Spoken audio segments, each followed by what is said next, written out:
네, 한 주간 잘 지내셨습니까? 네. 네, 교재 252쪽에 있는 사도신경으로 오늘 이 시간 여는 시작기도 하겠습니다. 성부와 성자와 성령의 이름으로 아멘. 전능하신 천주 성부 천지의 창조주를 저는 믿나이다. 그 외아들 우리 주 예수 그리스도님 성령으로 인하여 동정 마리아께 잉태되어 나시고 본시오 빌라도 통치 아래에서 고난을 받으시고 십자가에 못 박혀 돌아가시고 묻히셨으며 저승에 가시어 사한날에 죽은 이들 가운데서 부활하시고 하늘에 올라 전능하신 천주 성부 오른편에 앉으시며 그리로부터 산 이와 죽은 이를 심판하러 오시리라 믿나이다. 성령을 믿으며 거룩하고 보편된 교회와 모든 성인의 통공을 믿으며 죄의 용서와 육신의 부활을 믿으며 영원한 삶을 믿나이다. 아멘. 성부와 성자 성령의 이름으로 아멘. 네, 사실 지금 지난 주일에 원래 제 시간에 예비자 교리 시간에 찍었던 영상이 카메라 세팅을 제가 잘못하는 바람에 에러가 나가지고 하나도 건지지 못했습니다. 그래가지고 좀 혼자서 다시 지금 찍고 있는 그런 상황이라 조금 부자연스러울 수 있지만은 한번 또 차근차근 살펴보도록 하죠. 우리가 지금 예비자 교리 계속해서 지내오고 있는 사이에 우리가 무엇을 믿는가에 대한 부분을 쫙 하고 나서 이제 어떻게 은총을 받을 것인가. 하나님께서 우리에게 은총을 보여주시는데 늘 여러 가지 방법으로 은총을 주시는데 그렇지만 우리는 인간은 감각을 통해서만 세상을 바라보는 그런 존재이기 때문에 하나님께서 우리가 감각할 수 있는 수단을 사용해서 우리에게 은총을 더 잘 느낄 수 있도록 해주시는 것이 무엇이라고 했죠? 그것을 성사다라고 했어요. 성사인데 붓이 삑사리가 났네요.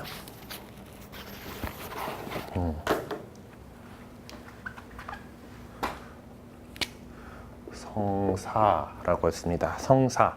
거룩한 일이라는 뜻인데 사실 어떤 그 보이지 않는, 그러니까 우리 보다라는 걸 감각의 대표로 했을 때 보이지 않는 하나님의 은총을 우리가 볼 수 있는 형태로서 이제 우리에게 주시는 것을 얘기를 하고, 그래서 가장 하느님 자신을 우리에게 잘 드러내 주신 성사, 가장 첫 번째 성사가 뭐라 그랬죠? 네, 그렇죠. 그리스도가 하느님의 성사다. 그러니까 보이지 않는 하느님을 사람이 되어 오셨기 때문에 그렇게 드러내 보이는 거. 그리고 그리스도께서는 교회를 우리에게 그 성사로서 또 주셨습니다. 지금은 우리가 그리스도를 만날 수 없기 때문에 그렇죠. 그래서 교회 안에 우리는 그 하느님께서는 7가지 성사를 우리에게 주셨고, 그래서 그 성사들을 크게 3가지로 분류를 해볼 때, 첫 번째 분류가 입문성사. 이 안에 어떤 것들이 있죠? 우리가 준비하고 있는 세례성사, 그리고 세례성사의 은총을 더욱 견고하게 해주시고 이제 신앙에 있어서 어른이 되었음을 나타내는 견진성사가 있고, 그리고 이제 우리 세례를 받고 나면은 이제 예수님의 몸과 피를 받아 모실 수 있는 성체성사. 이 성체성사를 통해서 우리가 이제 신앙인으로서 계속 양육되게 되는 거죠. 자, 그러면 두 번째 또 부류가 치유의 성사라고. 이 치유의 성사는 우리 영혼이 이제 아프게 되었을 때 하나님과 치유하게 되는 고해 성사가 있고, 그리고 우리 육신이 이제 아프게 되었을 때 하나님의 특별한 은총을 구하는 병자 성사가 있다. 그래서 지난 시간에 여기까지 우리가 공부를 했습니다. 오늘은 이제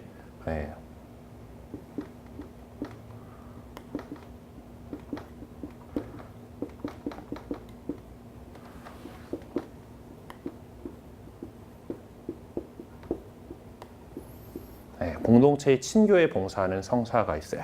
자, 우리 그 교회 공동체를 위해서 하나님께서 마련해 주신 성사로서 여기에는 저 같은 이제 사제를 축성하는 성품성사가 있고, 그리고 여러분들 가운데 많은 분들이 이제 선택하게 된 성소인 이 가정을 이루는 한 남자 한 여자 가정을 이루는 혼인성사를 이제 공동체에 친교하는 성사, 7성사 가운데 2가지로 이렇게 볼 수가 있습니다. 성품성사는 이제 교회 공동체에 봉사하기 위한 성사인 거 맞는데, 혼인성사가 왜 또 공동체의 친교에 봉사하느냐? 이따가 혼인성사의 목적에 대해서 설명하겠지만은, 혼인성사는 단순히 한 남자와 한 여자가 서로 좋아해서 그 좋은 것 같이 있어서 좋은 것만이 목적이 아니라 그 가정에 하나님께서 주시는 자녀의 출산과 양육을 지향하기 때문이죠. 우리 공동체가 계속해서 지속해 나가기 위해서는 당연히 혼인성사를 통해서 축복된 가정이 있고 그 안에서 아이들이 많이 태어나야 하는 겁니다. 그래서 혼인성사는 단순히 당사자 둘에게만 좋은 그런 성사가 아니라 공동체의 친교에 봉사하는 성사다라고 할 수 있죠.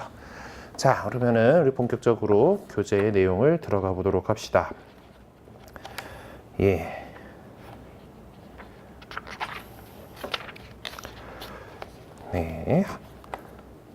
그래서 친교에 봉사하는 성사 제19가 친교봉사, 성품성사, 혼인성사를 이렇게 나와 있습니다.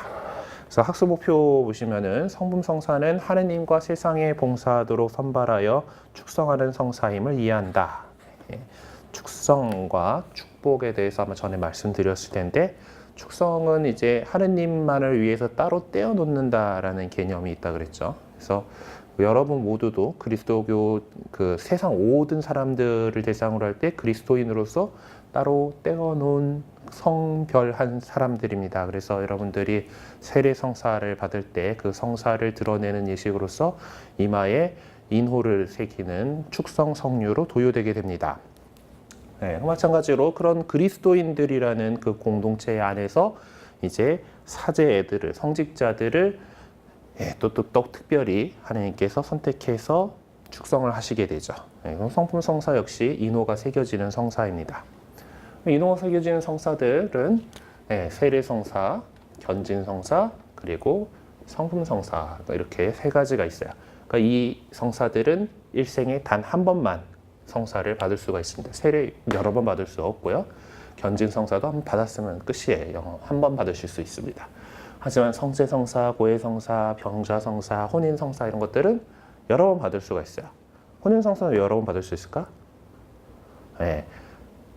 결혼을 해가지고 결혼 생활을 하다가 어느 한쪽이 먼저 세상을 떠나요. 하나님 나라에 불려가시면은, 그렇게 되면은 이제 또 다른 그 혼인 유대에서 풀리기 때문에 다른 사람하고 또 혼인을 할 수가 있어요. 또 그러면서 성사혼을 할 수 있기 때문에 이거는 여러 번 받을 수도 있어요.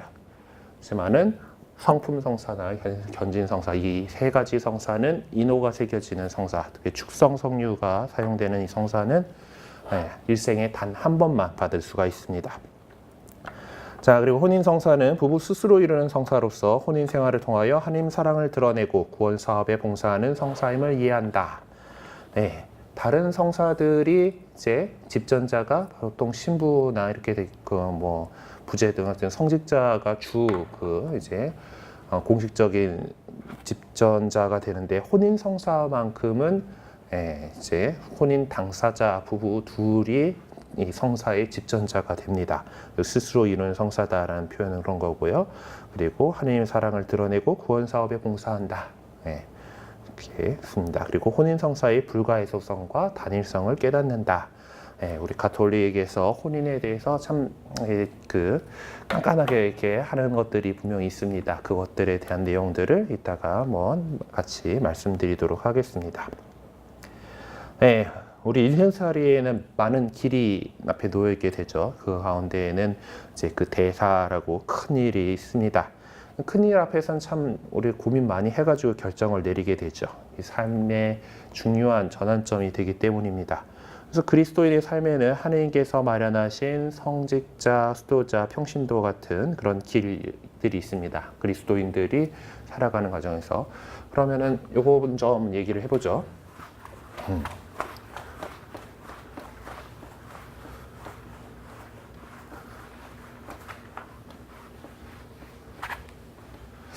네, 학창 시절에 수학을 배우면서 집합과 이제 집합이라는 개념에 대해서 배우셨을 겁니다. 그것을 시각화하게한 표현으로 다이아그램이라고 하는 게 있죠. 자, 이 칠판 전체가 세상 모든 사람들, 전체 집합 U라고 칩시다. 세상 모든 사람들 가운데에서 하느님께서는 우리 그리스도인들을 뽑으셨죠.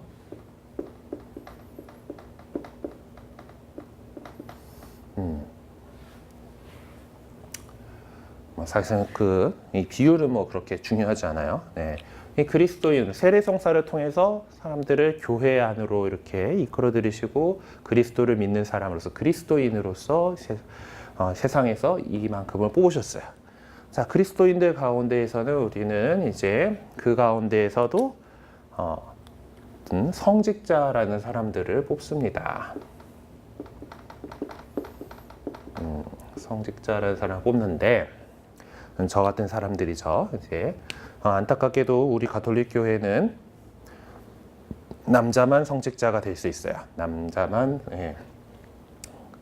모르겠어요. 지금 뭐 다른 교파들에서 이제 개신교회 쪽에서 이제 그 여성 사제 서품 이제 목사님이 이제 성직자냐라는 문제를 일단 차치해 두고서라도 이제 목사님들은 여성 목사 많이 나왔고 이제 그래도 사제직을 어느 정도 이제 그 직제를 가지고 있는 이제 성공회나 이제 그 성공회에서 갈라져 나간 감리교회 같은 것들에서 이제 그 여성에게 서품을 주는 문제들이 꽤나 논란이 되고 있고 그리고 실제로 하고 있긴 한데 하여튼 우리 가톨릭 교회에서나 이제 또 정교회에서는 성직자는 일단 남자가 되는 겁니다. 어쨌든 그 그리스도인들 가운데에서 이제 그 그리스도인 공동체를 위해서 성직자를 하나님께서 따로 뽑으셨어요. 자, 근데 성직자 가운데서도 그렇고 일반 성직자가 있다면 나머지 성직자가 아닌 사람들을 우리는 평신도라고 부르죠. 네. 일반 신도란 뜻이에요. 네. 성직자가 더 특별하고 뭔가 더 고귀하고 그렇다라는 의미에서 이렇게 표현하는 건 아니에요.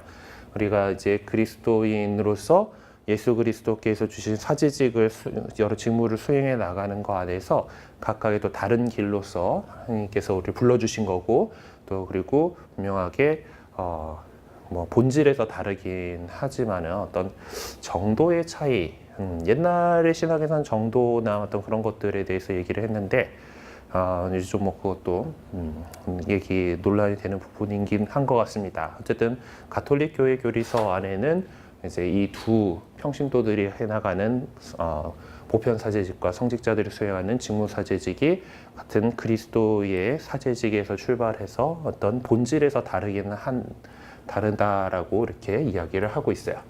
어쨌든 평신도와 성직자를 이렇게 구분을 해볼 수가 있고 그 가운데에서 보다 하느님 나라의 모습을 이 세상에서 살아보겠다라고 이렇게 청빈, 정결, 순명의 서약을 하고 이렇게 살아가는 사람들이 있습니다. 특별히 자기 자신을 갖다가 하느님께 봉헌하고 살아가는 사람들이죠. 그걸 갖다가 이제서 봉헌생활자라고 표현합니다. 예. 그래서 평신도 중에도 나오고 성직자 중에도 나와요. 예, 이 사람들은. 봉헌생활하는 사람들은 여러 가지 또 봉헌생활의 어떤 하나님께서 주신 선물들이 있어가지고 여러 그 갈래 안에서 이렇게 살아가고 있습니다. 수도 생활을 하는 사람들도 있고요. 수도 생활이 아니지만은 또 이제 또 비슷하게 또 봉헌 생활을 하는 사람들도 있어요. 그래서 수도 생활을 하는 사람들 가운데 남자를 수사님이라 부르고 여자를 수녀님하고 우리 본당에 수녀님 두 분이 살고 계시죠. 이렇게 수녀님이라는 거는 이제 수도 생활을 하는 여성이라는 뜻이에요. 그래서 그리스도인들은 이렇게 여러 가지 선택할 수 있는 길이 있습니다. 그리고 그것을 선택할 때 우리가 여러분들에게 처음 이렇게 오셨을 때도 얘기를 했던 것 같은데 우리가 어떤 내가 선택한다라는 그런 주도성을 가지고 얘기할 수도 있지만은 또 하나님께서 그렇게 내가 선택할 수 있도록 이끌어 주셨다. 그렇게 불러주셨다라고 우리는 이해합니다. 그걸 가르쳐가지고 우리는 그것을 성소라고 부르죠. 우리들이 하느님의 뜻을 어떻게 우리를 부르시고 있는가. 예. 그리고 사실 평신도로서 이 세상을 살아가는 그 과정 안에서도 우리가 어떤 길을 살아갈 것인가 하는 것들에 대해서 하나님께서도 계속해서 부르시고 계십니다. 자, 이런 우리 그리스도교 전체에 대한 어떤 사람들로 구성되어 있는지 한번 이렇게 살펴봤습니다. 네. 그래서 교재에 있는 우리 말씀을 같이 한번 들어보도록 하겠습니다. 네, 첫 번째 거는 그 성품 성사에 관한 구절이 1 티모테오 전서 4장 13절에서 16절의 말씀이 선택되어 있고요. 그리고 혼인 성사에 관련된 말씀으로 마태복음 19장 4절에서 6절의 말씀이 이렇게 적혀 있습니다. 같이 들어보겠습니다. 성경 봉독과 권고와 가르침에 열중하십시오. 그대가 지닌 은사 곧 원로단의 안수와 예언을 통하여 그대가 받은 은사를 소홀히 여기지 마십시오. 이 일에 관심을 기울이고 이 일에 전념하십시오. 이 일을 지속해 나가십시오. 그렇게 하면 그대는 그대뿐만 아니라 그대의 말을 듣는 이들도 구원할 것입니다. 네, 티모테오라고 하는 사람은 사도 바오로의 제자이고 사도 바오로의 뒤를 이어서 어떤 그 지역 교회를 맡는 주교님이 되시는 분이에요.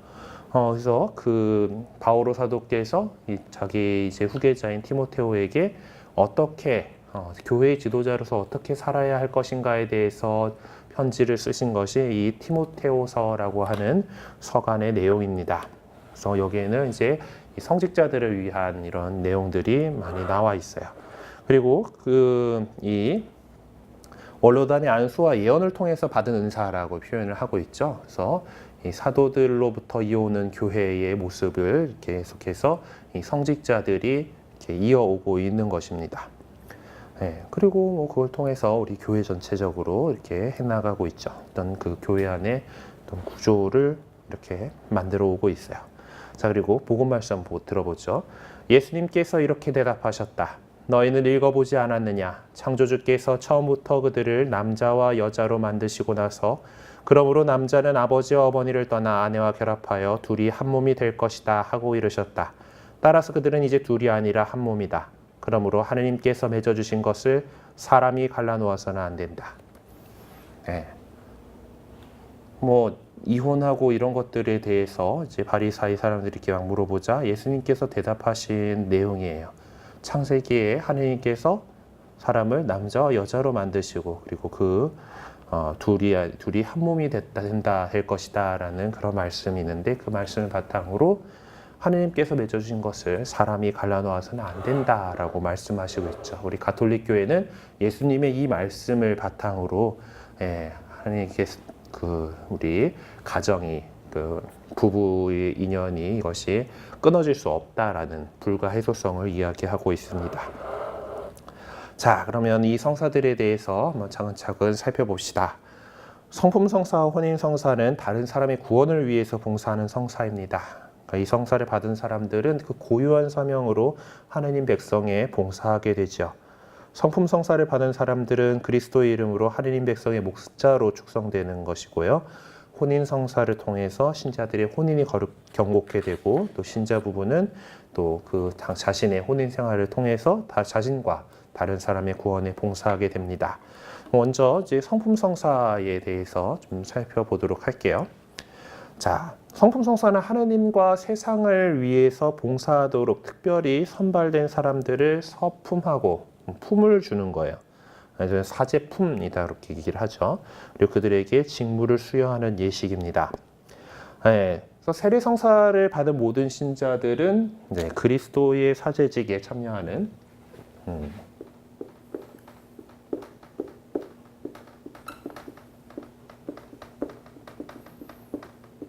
네, 사실 예수님께서 어떤 유다인들의 어떤 그 사고 방식 속에서는 사제라고 얘기할 수는 없죠. 예수님께서는 유다 지파 사람이었고 특히 뭐 사제로서 교육 과정은 또 없고, 당시에 어떤 예수님을 바라보는 사람들의 시선은 어떤 좋은 가르침을 해주시는 선생님, 랍비 이렇게 보았지, 예수님을 가리켜서 사제라고 생각하지는 않았습니다. 하지만 우리 교회가 이제 예수님의 제자들이 예수님께서 십자가에 못 박혀 돌아가시고 부활하시고 승천하신 이 일련의 과정들을 이제 깊이 숙고하고, 그리고 성령께서 가르쳐 주신 것으로 예수 그리스도께서 우리를 위한 사제직을 수행하셨다라는 것을 우리는 기억을 하고 있고, 그렇게 해서 예수님께서 대사제시다라는 고백을 하게 되죠. 그리고 혹시 이 그리스도라는 말 그 자체 무슨 뜻이라 그랬죠? 예.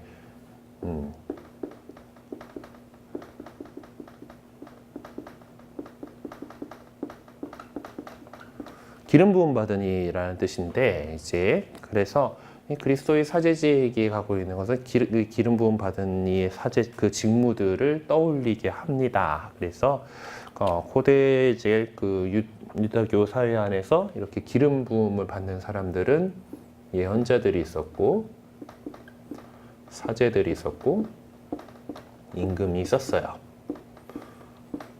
그래서 임금, 그래서 왕 이렇게 봅시다. 그래서 이거에 따라서 예수 그리스도의 사제직은 세 가지 직무를 갖다가 예언자직, 사제직, 왕직하고 이야기를 해요. 예언자직은 하느님의 말씀을, 하느님의 뜻을 사람들에게 전하는 일입니다. 하느님께서 예언자들을 보내셨을 때는 이 백성이 하느님의 뜻대로 제대로 살지 못하고 있는 그런 상황이 많았어요. 그렇기 때문에 예언자들을 보내서 하느님의 말씀을 전하고 그들이 회개하고 하느님 백성으로서 제대로 살아갈 수 있도록 하는 직무였습니다. 그러니까 예언자직은 하느님의 말씀을 선포하고 전하는, 그리고 가르치는 그런 일을 얘기하는 거죠. 사제직은 사제는 하느님께 백성을 위해서 제사를 지내고 기도를 올리는 사람입니다. 그래서 예수님께서 온 세상 사람들의 구원을 위해서 자기 자신을 바치시는 제사를 지내셨다라는 것을 우리는 사제 직무에서 이렇게 생각할 수 있죠. 세상을 위해서 하느님께 제사를 드리고 기도하고 하는 역할입니다. 자, 이제 절대 군주정에서의 왕만 생각해서 임금은 내 맘대로 아무거나 할 수 있다라고 다 이렇게 생각을 하게 되지만은 사실 그렇지 않죠. 우리 지금 오늘날의 세계에서 임금님들이 있는 나라들도 다 입헌 군주제 해가지고 헌법의 가치에 따라서 이제 나라가 이제 통치가 되고 있고요.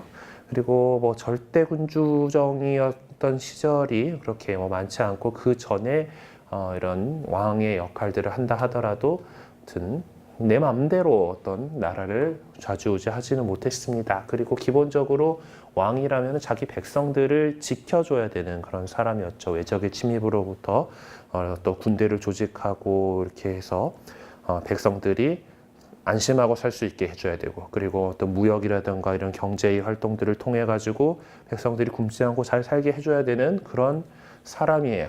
그리고 그것을 갖다가 이스라엘의 임금들 같은 경우는 기본적으로 잘한 임금도 있고 못한 임금도 있긴 하지만은 그것을 하느님의 뜻대로 자기 백성을 다스려 나가야 하는 그런 사람들이었습니다. 마찬가지로 오늘의 세상에서도 우리가 그리스도인들이 사제직이라는 건 예언자로서 하느님의 말씀을 세상에 전하고, 사제로서 우리가 미사 성제에 함께 하면서 이 세상을 위해서 제사를 드리고 있고, 왕직으로서 내가 이 세상에서 하느님의 뜻대로 이 세상의 여러 가지 일들을 해나가는, 그리고 특히 나한테 맡겨져 있는 사람들을 보살피는 직무를 이렇게 얘기를 합니다. 자, 이 사제직을 이제 그리스도인들에게는, 일반 그리스도인들에게는 세례받은 신자들의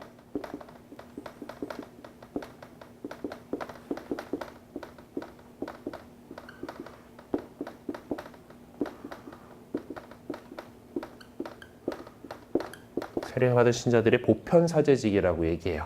자, 그리고 이 보편사제직을 받은 사람들 가운데에서 이 세례받은 사람들의 보편사제직이 올바르게 잘 수행될 수 있도록 주님께서는 교회 안에 이제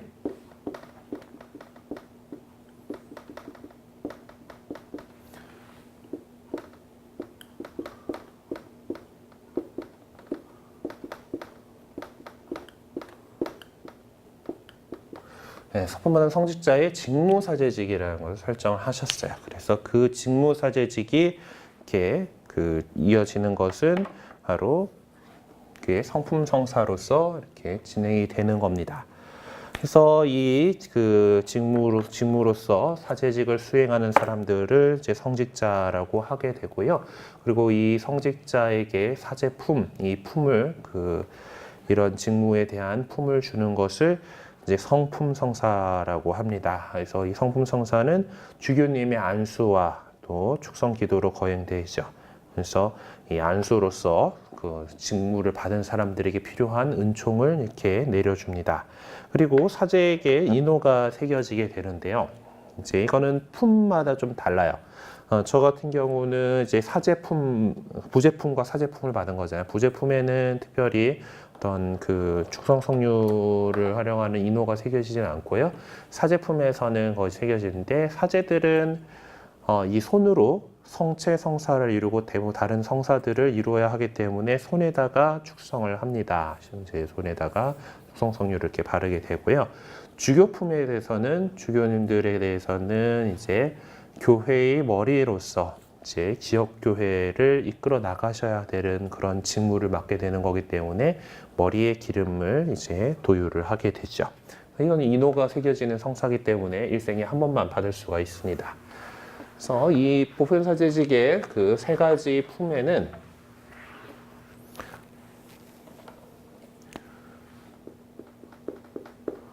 주교품이 있고 사제품이 있고 부제품이 있어요.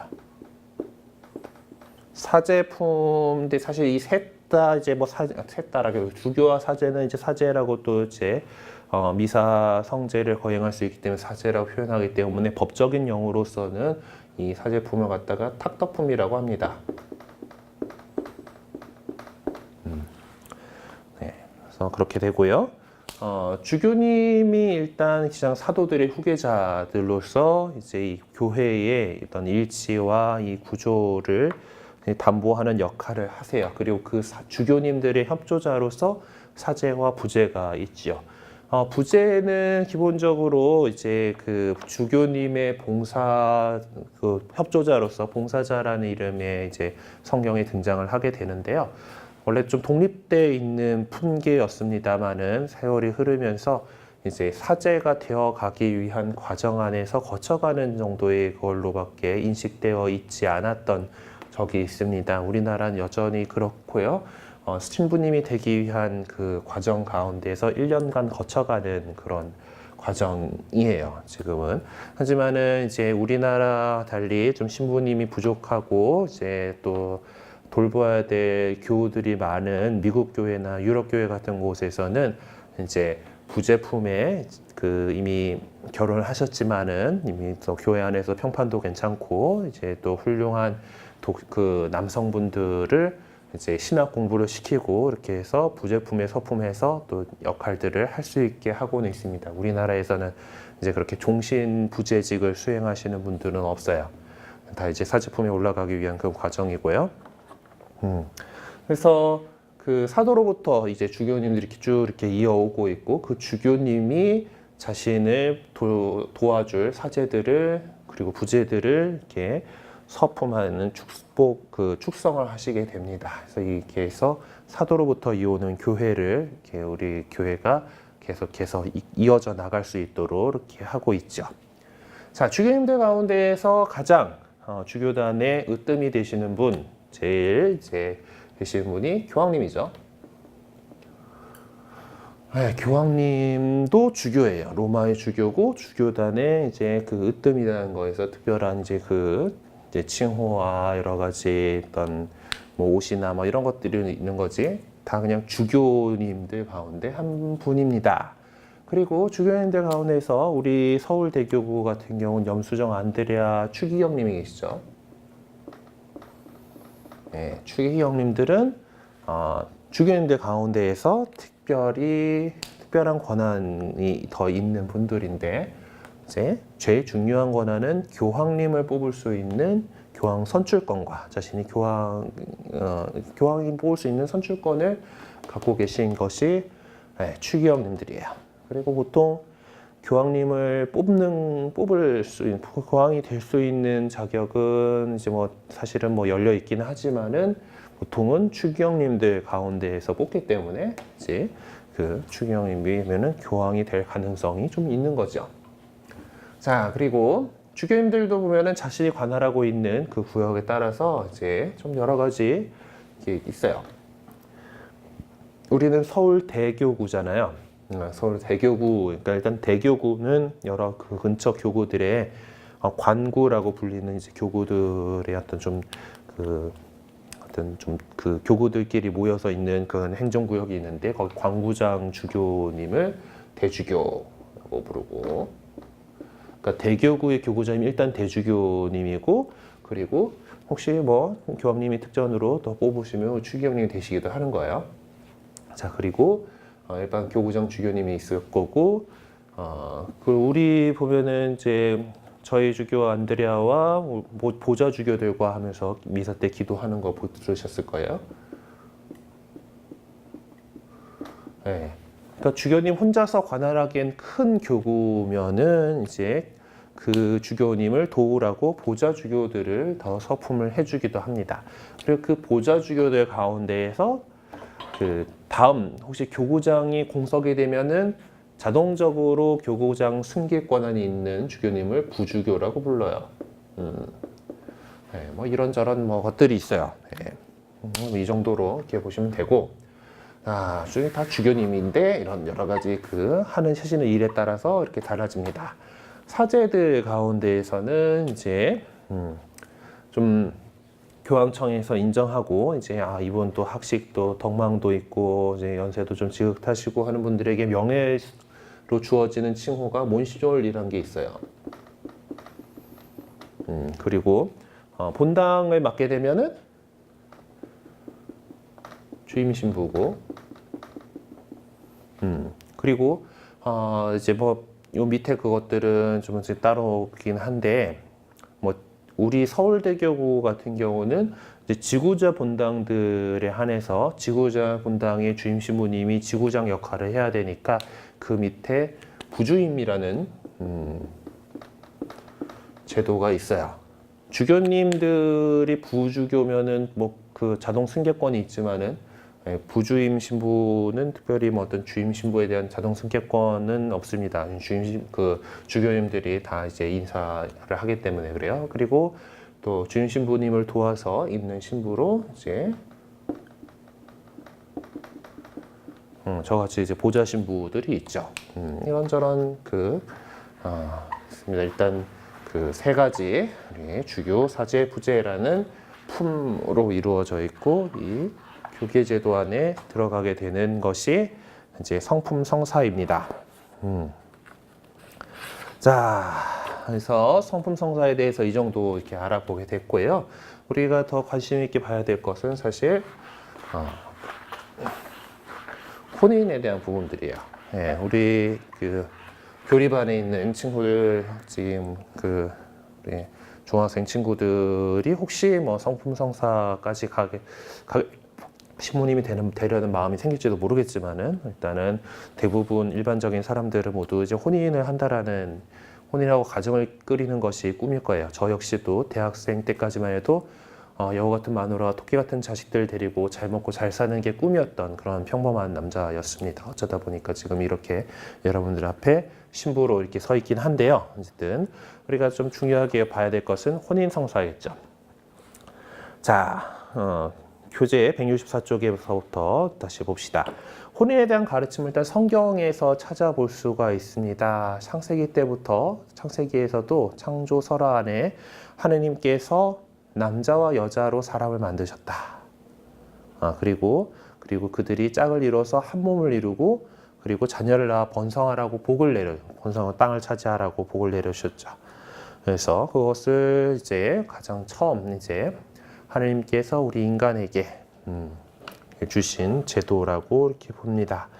그리고 예수님께서는 혼인에 대한 하느님의 뜻이 한 남자와 한 여자의 혼인, 일부 일처제라고 이렇게 보셨어요. 그래서 뭐 이제 더 다른 여자를 뭐 이제 하는 것에 대해서 반대를 하셨죠. 그리고 그리고 그 하느님께서 맺어주신 부부는 단지 죽음만이 갈라놓을 수 있다. 그 죽음 외에는 결코 갈라놓을 수 없다라는 혼인의 불가해수성에 대해서 가르치셨습니다. 네, 죽으면 왜 그 풀리냐는 거는 예수님께서 다른 부분에서 가르치신 말씀이 있는데, 이 사두가이라고 하는 사람들이 이제 예수님 시대에는 이제 백성의 지도자급 인사들로서 바리사이라고 하는 부류가 있었고 사두가이라고 하는 부류가 있었어요. 근데 이제 우리는 부활, 천사, 영적인 것들 이런 것들에 대해서 믿잖아요. 이제 이런 부분들에 대해서 믿느냐 마느냐 가지고 유대교 안에서도 이제 그런 부류가 있었던 거예요. 바리사이들은 부활이라는 것도 믿고 있고 영적인 것들, 천사들 이런 것들도 믿고 있는 사람들이었습니다. 그래서 어떤 사람들이 예수님 바리사이파다라고 이렇게 얘기하기도 하죠. 그리고 사두가이파는 이 사람들 지극히 현세지향적인 사람들이었어요. 그래서 이제 죽으면 끝, 부활 같은 거 없음, 이렇게 생각하는 사람이었습니다. 그래서 예수님께 이제 사두가이파 사람들이 와가지고 되게 좀 극단적인 케이스를 들고 와가지고 예수님에게 묻죠. 7 형제가 있었는데 모세의 이제 가르침에 따르면은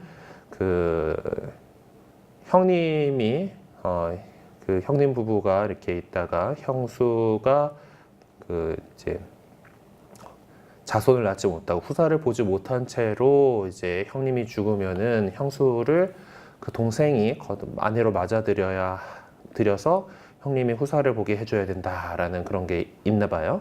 아무튼 그래서 그런데 7 형제가 있었는데 첫째가 이제 결혼을 해가지고 했는데 후사를 남기지 못하고 죽었어요. 둘째가 그래서 형수님을 맞아들여가지고 살았는데 또 후사를 남기지 못하고 죽었어요. 셋째도 그렇게 죽었어요. 넷째도 죽었어요. 다섯째도 죽었고, 여섯째도 죽었고, 일곱째도 죽었고, 나중에 이 여인도 죽었어요. 자, 그럼 부활하고 난 다음에는 이 여자는 누구의 아내가 됩니까? 하고 이렇게 들고 나왔죠. 예수님께서 자, 죽고 나서 부활한 다음에는 천사들과 같이 돼서 시집드는 일도 장가드는 일도 없을 거다라고 이렇게 얘기하셨어요. 사실 봐요. 우리가 여기서 이렇게 살다가 죽었는데 나는 좀 어떤 사람 일찍 죽어가지고 팽팽한 피부로 이렇게 부활하고 죽을 때 그 상태이다 이렇게 하면은 이제 내가 나이 다 들어가지고 짜글짜글해져가지고 그렇게 다시 부활하고 하면은 일단 좀 싫잖아요, 그렇죠? 그래서 다 좋은 모습으로 부활할 건데, 아무튼 그래서 그럴 때는 이제 천사와 같이 되기 때문에 지금 인간 세상에서의 어떤 이런 관계들은 다 이제 상관 없어진다라는 것을 예수님께서 말씀하신 바가 있어요. 그래서 죽음만으로 이제 이 혼인 유대가 갈라지게 됩니다. 다신 상대방이 살아 있는데 내가 결혼을 해가지고 이렇게 살다가 상대방이 살아있는데 이혼을 하고 나서 내가 그러면 다른 사람하고 같이 살겠어 하고 이렇게 한다라면은 나는 혼인의 유대에 매여 있는데 그럼에도 불구하고 또 다른 혼인을 하나 더 하려는 그런 거잖아요. 그러면은 안 돼요.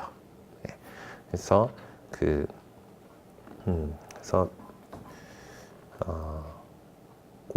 그것이 이제 혼인의 단일성과 불가해소성에 대한 부분입니다.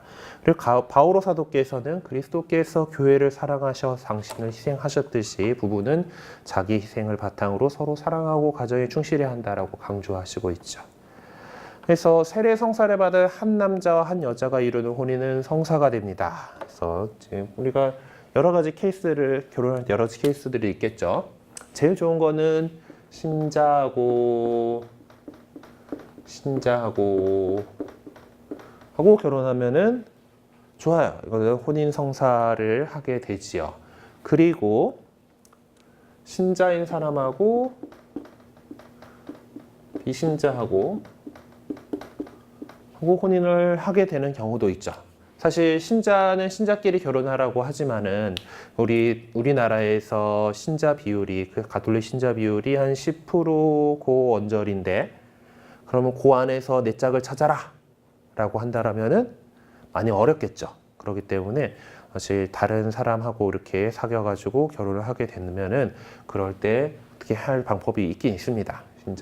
신자로서 해야 되는 것들이 있어요. 그걸 갖다가 신자가 원래 신자끼리 결혼해야 되는 그 신자가 아닌 것에 대한 장애를 관면한다 그래가지고 관면혼이라고 그래요. 그리고 세상에 많은 사람들 하느님의 이것들 모르는 그냥 비신자들끼리도 결혼을 하겠죠. 예.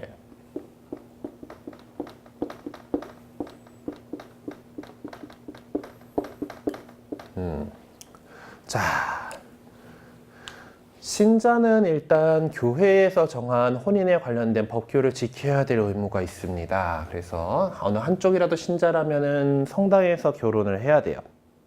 뭐 식은 밖에서 또 올린다 하더라도 성당에서 그 신부님하고 2명의 증인하고 앞에서 그 혼인을 올려야 될 게 있습니다. 이게 충족이 안 되면은 그게 충족이 안 되면은 그하고는 뭐랄까 하여튼 교회법을 지키지 않은 거여가지고 그 혼인이 혼인이 이제 불법인 혼이 되는 상태가 돼요. 하여튼 신자는 교회 혼인법을 지켜야 되기 때문에 이렇게 신부님하고 2명의 증인 앞에서 예수님 앞에서 그러니까 성전에서 이렇게 혼인을 해야 됩니다. 근데 비신자들은 꼭 그럴 필요는 없죠. 그래서 비신자들끼리 결혼한 거는 어떻게 결혼했던 간에 여기에 대해서는 하느님께서 축복하시고 완전한 혼인으로 인정하세요. 아, 됐어. 신자는 이제 교회에서 지키는 법을 잘 지켜가지고 보통은 이렇게 혼인 미사를 하고 혼인 성사를 통해서 이렇게 하게 되겠죠. 자, 문제는 신자였는데 세를 받아서 신자였는데 뭐 중고등학생 때 이렇게 하다 보니까 성당도 안 나가고 신자인지도 모르겠고 그냥 이렇게 살다가 그러고 나서 그렇게 대충 일반인들처럼 혼인을 했어요. 그러면은 나중에 그렇게 되면은 교회법적으로 볼 때는 이 둘은 그냥 아직 혼인을 하지 않고 동거만 하고 있는 그런 상태가 돼요. 그럼 어떻게 해요? 네, 늦게라도 다시 성당 나와가지고 혼인 성사를 하면 돼요. 관면혼이든지 성사혼이든지. 간간도 정말 이런 게 냉담신자끼리 이렇게 결혼해가지고 이렇게 살다가 나중에 그래도 애들 천연성진 시켜야 되지 않을까 하고 왔다가 그러네요 하고 그렇게 하시는 분들도 있어요. 어쨌든 그 혼인을 성당에서 이제 정해져 있는 절차에 따라서 혼인을 해야 한다라는 거예요. 그래서 이제 뭐 이런 부분들이 있고, 그래서 혼인은 일단 세례 성사를 받은 한 남자와 한 여자가 이루는 혼인 성사가 된다라고 했는데, 이제 그래서 한 남자와 한 여자가 이루는 것을 우리는 혼인이라고 봐요. 네, 한 남자와 한 여자, 한 남자와 한 남자가 하면 또 안 돼. 우리는 동성혼은 인정하지 않아요. 한 남자와 한 여자가 독점적으로 이루는 것이 혼인이고 가정이다라고 우리 교회는 그렇게 믿어오고 있습니다. 뭐 요즘 이제 성소수자들에 대한 인권들 뭐 이렇게 얘기를 하면서 이 사람들이 동성혼에 대해서 인정해달라라고 이렇게 하고 있는데, 사회 제도로서의 가정이 가지는, 그리고 특히 우리 교회가 가르치는 혼인의 목적에 어긋나요. 왜냐하면 혼인의 목적은 그 당사자가 서로 좋은 것도 있지만은 자녀의 출산과 양육이라는 두 번째 중요한 그 목적이 있기 때문에 그래요. 그러니까 만약에 남자와 여자가 결혼한다고 하는데 요새 그 딩크족이라고 있죠. 듀얼 인컴 노 키드. 나는 아이를 안 가질 거예요 라고 명시적으로 이렇게 얘기하는 그런 사람이라면은 교회에서 혼인을 할 수 있도록 허가할 수가 없어요. 네. 그러니까 우리는 아이를 낳기 위해서 되게 노력하는데 안 생기는 경우는 있잖아요. 그렇죠? 안 주시면 어쩔 수 없어. 하느님께서 주시면 받는데 하느님께서 아이를 안 주시면은 그건 뭐 어쩔 수 없는데, 의도적으로 안 하겠다. 애는 필요 없다라고 이렇게 한다라면은 우리 교회가 가르치는 혼인의 목적하고 어긋나는 거죠. 혼인의 목적은 한 남자 한 여자가 이루는 그 사랑, 그 서로 좋은 거, 부부의 선입과 자녀의 출산과 양육이라는 거고, 동성 가정이 동성혼을 인정할 수 없는 이유는 동성들 간의 이거는 자녀의 출산을 기대할 수가 없죠. 입양하면 되지 않냐라고 하지만은 또 그것도 아니잖아요. 그렇죠? 일단 기본적으로 그 성교가 가능한 그것들이 있어요. 사실 그 좀 법적인 그 교회법적으로 이제 그 이 사람이 자격이 되느냐라고 하는 그런 부분들이 있어요. 이제 그 혼인 당사자들이 갖춰야 될 자격들이 있는데, 네, 자녀의 출산과 양육이 목적이기 때문에 성교 능력도 역시 포함이 됩니다. 네. 네, 성교를 할 수 없다? 그러면은 결혼을 해서는 안 돼요. 네. 그러니까 뭐 남자가 닿기만 하더라도 온몸에 두드러기가 나는 여성이라든가, 아니면은 남자가 안서라든가, 하여튼 여러 가지 그런 상황들에 있어서는 또 여러 가지 또 어려운 점들이 있습니다. 어쨌든 그 기본적으로 혼인의 목적은 부부 둘이 좋은 것도 있지만 자녀의 출산과 양육이다라는 거, 그 이 가정의 중요한 목적이 있고요. 그리고 계속해서 뭐 예수님 말씀들에서 나오지만은 이제 하나님께서 딱 이렇게 맺어주신 거면은 이제 그것을 사람이 풀 수가 없다라는 거예요. 그것은 혼인 당사자들 이 사이에도 풀지 못한다라는 거예요. 예. 그래서 언제나 이제 혼인 생활을 통해서 이렇게 살아가야지, 나는 이제 아니야 하고 이제 수틀리다고 이혼하고 뭐 이런 것들이 불가능합니다. 그래요. 뭐 이혼까지는 가능합니다. 이혼하고 별거 하는 것까지는 괜찮은데, 그 다음에 재혼을 시도를 하려고 하면은 이제 그 교회 안에서 성사 생활을 제대로 못하게 되는 상황에 이르게 되죠. 네. 그만큼 이 혼인의 관계는 깰 수가 없어요. 다만 비신자와 비신자 사이의 이 혼인에 대해서 이제 이 혼인을 끊을 수 있는 경우가 있긴 했는데, 어떤 경우가 하면은 이들 가운데에서 누군가가 이제 신자가 되려고 하는 경우가 있을 수 있겠죠. 네. 그래서 신자가 되려고 해. 신자가 되려 그러는데, 신자가 될 때 이제 이 아까 비신자 사이의 어떤 그 관면혼에 대해서 얘기했었는데, 요때 어떤 게 있냐면은 신자의 배우자가 자신의 신앙생활을 계속해서 해 나가고 자녀들도 그 신자로서 교육을 시키겠다라는, 세례받게 하고 교육시키겠다라는 약속을 하게 됩니다. 근데 또 그러면 그리고 반대쪽에서는 그래 그렇게 약속했고 거기에 대해서 내가 인정한다라는 그런 얘기를 하게 되는데요. 만약에 비신자끼리 결혼을 해가지고 결혼 생활을 잘 하고 있어요. 그런데 이 사람이 신자가 되려고 그러는데, 나는 이 사람이 절대 그 그리스도교 신앙생활에 대해서 반대야. 하느님 뭐 그런 것도 안 되고 막 이제 그러면은, 만약 그런 경우, 그리고 특히나 예전에 초기 교회에서 이제 박해 시대 같은 경우는 더더욱 힘들잖아요. 어려운 길이잖아요. 그런 상황이다라면은 갈라서십시오라고 바오로 사도께서 얘기한 바가 있어요. 그래서 그거 이제 신자가 되려는 사람이 이 비신자하고의 어떤 그 결혼 거에 대해서는 신앙의 이유로서 그렇게 한다라면은 이 결혼을 끊을 수가 있습니다. 그리고 그래서 그걸 활용해 가지고 이제 비신자 때 막 이혼하고 재혼하고 했던 사람들을 이렇게 좀 그 도움을 주는데 사용을 하고 있어요. 바오로 특전이라고 해요. 그래서 여러분들한테 이제 처음 이제 시작할 때쯤 혼인관계 증명서를 요구드렸던 것은 이러한 상황들에 대해서 대응을 하기 위해서입니다. 이렇게 하려고 한다라면은 이제 그것들에 대해서 이제 정리를 하고 혼인 부분들에 대해서 어떻게 안내를 해야 될지 그런 걸 파악하기 위해서 여러분들한테 혼인관계 증명서를 가지고 와 주십사고 얘기를 했던 거예요. 어쨌든 이런 상황들이 있습니다. 그리고 또 많이 안 좋은 상황 안에서는 또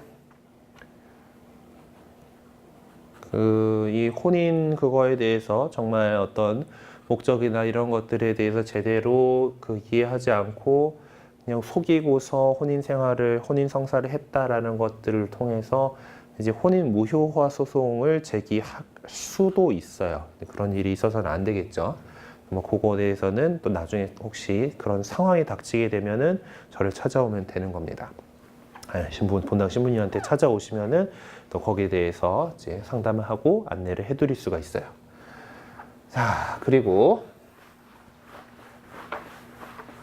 우리 아직 결혼을 하지 않은 우리 친구들의 경우에는 일단은 요 혼인에 대해서 잘 기억을 하고 있다가 여러분들이 이제 그리스도인이 되었기 때문에 교회의 혼인법을 지켜야 한다라는 것만 좀 잘 기억을 해놓고 계셨으면 좋겠어요. 그러니까 결혼할 여자친구가 생기면은, 배우자가 생기면은 이제 성당에 와가지고 이제 우리 결혼하려고 해요. 어떤 것들을 준비해야 할까요를 좀 미리 알려주시고 상담을 받으시면 돼요. 그러면은 잘못될 가능성은 잘 없습니다.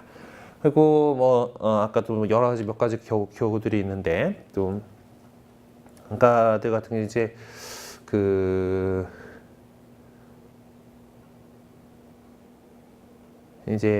신자하고 비신자하고 결혼할 때 보통 하고 이제 비신자 결혼해서 많이 생기는 경우긴 한데, 이 신자가 이제 교회법에 대해서 잘 모르고 그냥 그렇게 살았단 말이에요. 근데 나중에 이제 그 비신자하고 이렇게 그냥 살고 있는 거가 잘못됐다라는 건 알고 이제 신앙생활을 제대로 하기 위해서 성당에 찾아가가지고 이리저리 얘기를 들었는데, 관면 혼배로서 이제 다시 이제 그냥 요 둘의 결혼이 언제 되었던 간에 다시 성당에서 혼인을 그냥 맺으면 됩니다. 예. 둘이 그냥 초혼이고 이렇게 잘 살아오고 있던 거라면은 그거 갖다가 이제 단순히 유효화시킨다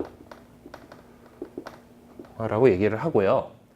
자, 그런데 이걸 단순 유효화를 하기 위해서는 일단 둘이가 성당에 오고, 아까 이 요건 얘기했던 것처럼 성당에서 교회 성직자 앞에서 2명의 증인 앞에서 혼인을 해야 돼요.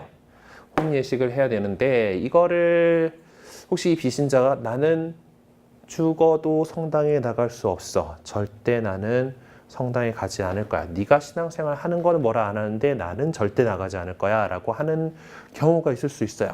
그리고 요 신앙에 관련된 문제 말고는 너무나 금술 좋게 잘 살고 있는 사람이야. 그러면 그렇다고 지금 갈라질 필요는 없는 거잖아요. 그러면은 이 경우에는 이 비신자 쪽 배우자가 전혀 나는 협조를 안 하겠다라고 하는데, 이 신자가 이 사람하고 계속해서 잘 살겠다라고 그러면은, 근데 이 혼인에 대해서 유효하게 해야 되잖아요. 지금은 이제 그냥 교회법적으로 볼 때 동거만 하고 있는 상태이기 때문에, 그런 경우에는 이제 근본 유효화라고 해서 사회에서 맺었던 그 혼인을 다시 이게 유효한 혼인으로 인정해주는 절차가 있습니다. 이제 이런 것들은 상황에 맞춰서 이제 신부님한테 물어보면 돼요.